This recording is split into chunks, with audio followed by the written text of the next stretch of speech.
Warriors, welcome to this video, and today I am discussing Road Runner. Dennis, why are you talking about cartoons? The reason I'm talking about cartoons is to give you a metaphor, a story, so that your mind can truly understand why you stay stuck in anxiety, and you continue in the cycle, and you continue in the loop of trying different things and not having things work for you, and still being stuck in a sensitized state. Let me explain. Road Runner is the end goal, recovery, that better emotional place that so many anxiety sufferers are working towards. Wile Coyote is the conscious mind, is the majority of people that continue to implement things in their lives in order to get to the end goal. But what keeps happening in the show? Wile Coyote over and over and over again continues to fail, continues to experience setbacks, and continues to get worse and worse and worse in his strategies towards getting Road Runner. Today I'm going to explain. Number one reason why you're stuck in the cycle, you're stuck in the loop of anxiety, is that you're trying without first understanding the opposition. Now, did Wile Coyote really understand Road Runner? I don't think so. He didn't really understand Road Runner's speed, his agility, his ability to change directions quickly. He didn't understand the opposition, meaning without understanding, we can't master anything.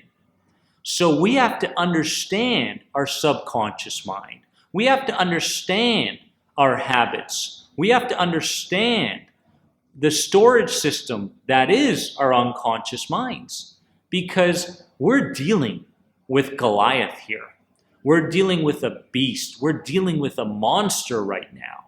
And many times people try to implement something, and they do a meditation, or they implement a skill set, or they have a session or two with a special coach or something like that, a mentor, and they're looking for that instant result, and they don't get it, and all of a sudden they doubt themselves, and they go, that didn't work. Did you understand the opposition? Do you understand what you're truly dealing with here? Because all your memories, all your decisions, your identity, all your beliefs, all your values, every single conversation, everything that you ate, everything is stored in your unconscious mind. So how do you expect to put something into place and get the fulfilling result that you truly want? It's not going to happen, my friends. We must understand the opposition first. Wile Coyote did not fully understand what he was dealing with in the Road Runner. Number two is underestimating the persistence of the opposition. Again, we're dealing with the subconscious mind. When Wile Coyote was going against Road Runner, he wanted that meal. He could feel it. He could sense it. He was always so close. But he didn't really understand the persistence that was Road Runner. Road Runner never gave up. Road Runner understood familiarity. He understood consistency. Road Runner knew that if he just kept doing the same things again and again with the same speed and the same ways of thinking and the same ways of perceiving Wile Coyote, he was going to get the same result, which was a win for him. So what we're doing is we're underestimating the persistence of our subconscious mind. It will come back over and over and over again. These past habits, these past routines, these past rituals, these past ways of thinking will show up again. These past ways of feeling in certain situations will show up again. Anxiety will show up again. We must understand that the unconscious mind is persistent. It doesn't give up very easily. It's not convinced very easily. And therefore, if we can anticipate the persistence, we will be one step ahead each and every time. And we will get to the end goal, my friends. Number three reason is focusing on the result rather than the proper execution of the strategy. Now, by focusing on the result, let's take Wile Coyote. You could see how he was like, oh my God, Road Runner, he's going to taste so good. Oh my goodness, I'm going to have multiple meals. It's going to be so amazing when I catch Roadrunner. Now, with thinking about the results so much, we get this dopamine surge, this neurotransmitter that begins to fire, that begins to attach itself to the reward that we're going to get. Now, when we continue to think about the result, just like Wile E. Coyote, we get good feelings. But if we don't focus on the execution, we're never going to get the end result. We're never going to get the goal, which means we must focus on execution, which equals pain. No emotional surge here. By focusing on how I need to do something every single day, and that means when a challenge arises, how do I think through that challenge? How do I act through that challenge? How do I perceive the challenge differently? How do I visualize and imagine things? It's in the quality of your work. It's in the quality of the implementation of the skill set and the strategy, not the quantity. It doesn't matter how many times you do it over and over and over again. If there's no quality behind that work, my friends, you're going to get nowhere. So let's understand that we must focus on execution of the things that we know are going to work and stop focusing on the result. I want this so much. I'm going to feel so amazing when I get to my goal. Oh my God, when my emotions change and I'm less sensitized, my life is going to be completely different. I understand that vision is important, but you're not going to fulfill your vision until you put in the work, okay? And stay away from needing that good feeling, needing the motivation, needing the inspiration. You don't need the inspiration. You need to become inspirational. Number 4 is playing the victim after every setback. Now think about Wile E. Coyote. After every setback, what did he do? He held up a flag. He held up a sign. And he said, oh no. He said, not again. And he said, bye-bye. He kept playing the victim again and again and again. I understand that rocks were falling on him, and this was a difficult time for Wile E. Coyote, but understand where I'm going with this. If you continue to beat yourself up over each and every setback that you have, my friends, you're creating momentum in the wrong direction. You're strengthening your core beliefs that say you can't. You're strengthening your core beliefs that say you'll never maintain it. You're strengthening your core beliefs that say, you know what, Dennis? You know what, Joe? You know what, Mike? You know what, Jill? You know what, Kathy?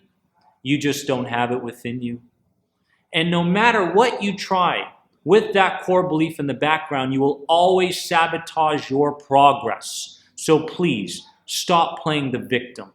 If you have a setback, make sure that you understand that setbacks are fantastic learning opportunities. Nothing more. You either win or you learn. That's it. There is nothing else. There is no such thing as failure, so stop talking to yourself as if you are one. Number 5 reason is lack of real preparation. The lack of real preparation. And let's think about Wile E. Coyote. Was he prepared? Not really. His bow and arrows fell apart. His dynamite fell apart. His speed fell apart. His mind fell apart. Everything fell apart. He wasn't prepared. So when you wake up in the morning, how prepared are you? Do you wake up in the morning and say, today's going to be an unbelievable day, and I hope I don't have sensations, but it's going to be an unbelievable day? And then you go in front of the mirror and say, I am happy, I am happy, I am strong, I am a warrior. And your core belief is in the background going, no, you're not. Preparation means anticipating challenges, my friends. Anticipating challenges. If you've got a meeting in the day that you're sensitized towards, anticipate it. Don't run from it. Set yourself up for success by bringing the tools with you that are going to help you progress through that meeting and progress towards your new identity. Prepare. Prepare, prepare, prepare. Now, I'm going to give you 3 solutions today, my friends. Make sure you write these down because these are very, very important. All right? Wile E. Coyote, if you're listening, write these down. You might just get Roadrunner. Number 1 is critically look within. Critically look within and recognize Which perceptions are causing you anxiety in which situations? Which perceptions? When you're in a situation, an environment that gives you an icky feeling, how are you perceiving that experience? Please look within yourself. Recognize your reactions. Recognize your ways of thinking. Recognize your ways of acting.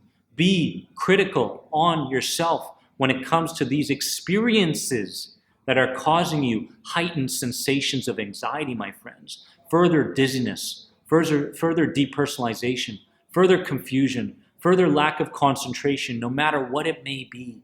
Be critical. Look within and recognize your perceptions. Number 2 is get to know your DMN. Get to know your default mode network, and when it arises unhelpfully. Your DMN is when things go on default. Like, you just know as you're going through the day when you're gonna feel like crap. When you're gonna feel like, I'm gonna feel like crap when I drive. I'm stimulated.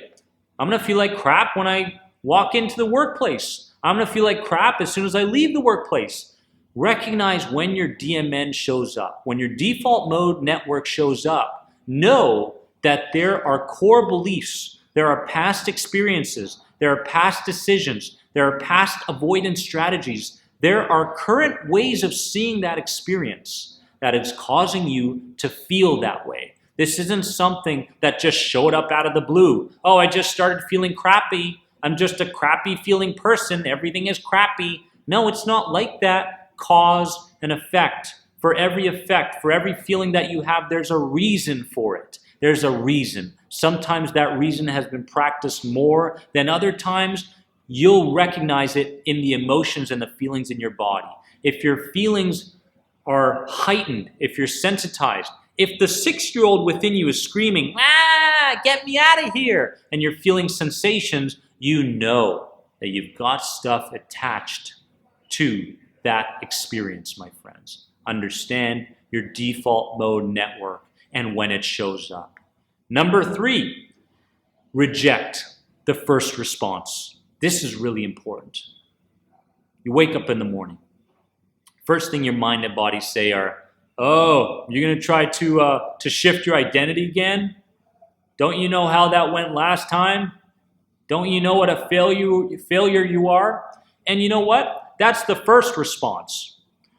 And what we do with that first response is we see it like a cloud. That cloud comes into our awareness and disappears. And we begin to focus on the secondary response. We begin to think through those situations. We begin to move our attention towards facts, evidence, and the idea that I can.